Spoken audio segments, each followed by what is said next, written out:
রসুন বাটা নিয়েছি। এই যে আজকে করবো ক্যাপসিকাম দিয়ে পনির, ক্যাপসিকাম পনির। আমি ক্যাপসিকামটা সবুজ নিয়েছি, এটার মধ্যে লাল হলুদ। ক্যাপসিকামটাকে এই পনিরটাকে আমি ম্যারিনেট করেছি নুন আর চিনি দিয়ে, আর সাদা তেলে একটু ভেজে নিচ্ছি, অল্প করে ভাজবো সটে করে। দেখো বন্ধুরা, সটে করে অল্প করে নিয়ে আমি ভাজবো, বেশি না, অল্প, জাস্ট তেলে দিয়ে একটু নাড়াচাড়া করে তুলে নেব, ঠিক আছে। আমরা বাঙালি, একটু সোমবার না দিলে হয়। এই যে একটু জিরে নিয়ে সোমবার দিয়ে দিলাম। পনিরটাকে দেখো সাদা সাদা করে অল্প করে সটে করে নিয়েছি। এবার একটু পেঁয়াজ, প্রথমে ক্যাপসিকামটাকে দিলাম,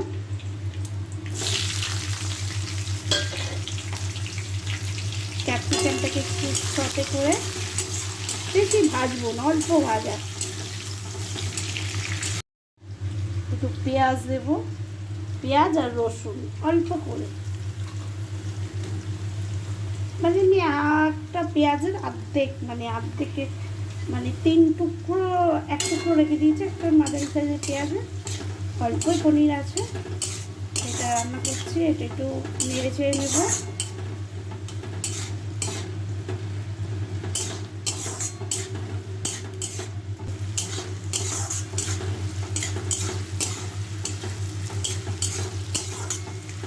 চলো দেখি কেমন লাগে। এরপরে রসুনটা একটু পরোটা দিয়ে যাই হোক হবে রাত্রিবেলা। আজকে বৃহস্পতিবার, আমরা নিরামিষ খাই না, আমিষই খাই, তাই জন্য পনিরটাকে একটু অন্যভাবে রান্না করার চেষ্টা করলাম। করে দেখো বন্ধুরা কেমন লাগে খেয়ে। টাটা, রাখছি। এবার পনিরটা গরম জল দেবো, পনির দেবো, একটু পেঁয়াজ দেবো, পেঁয়াজ আর রসুন অল্প করে, মানে আমি একটা পেঁয়াজের অর্ধেক, মানে অর্ধেকে মানে 3 টুকরো, 1 টুকরো রেখে দিয়েছি একটা মাঝারি সাইজের পেঁয়াজের।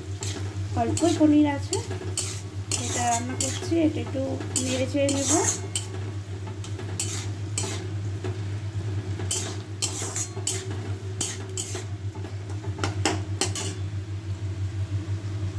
নেড়ে নিচ্ছি বন্ধু, দিয়ে দিলাম। এটা যদি হলুদ লাল ক্যাপসিকামগুলো থাকতো দেখতে আরও ভালো হতো।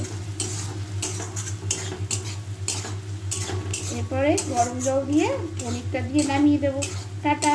কেমন খেতে লাগবে তোমরা করে দেখো বন্ধুরা। আমার তো খুব ভালো লাগে রুটি দিয়ে বা ফ্রাইড রাইস দিয়ে,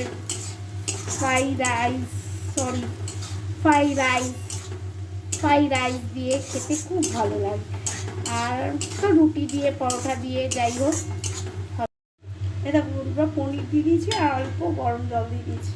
হ্যাঁ, এবার ব্যাস আমার রান্নাটা শেষ, এখানেই হয়ে গেল। এবার ফুটিয়ে চটজলদি নামিয়ে দেবো, একটু ঢাকা চাপা দিয়ে। আর নিজেরা রান্না করে খাবে, খেয়ে আমাকে অবশ্যই কমেন্ট, লাইক এবং একটা শেয়ার করবে। আর আমার চ্যানেলটাকে সাবস্ক্রাইব করবে। ধন্যবাদ বন্ধুরা, টাটা।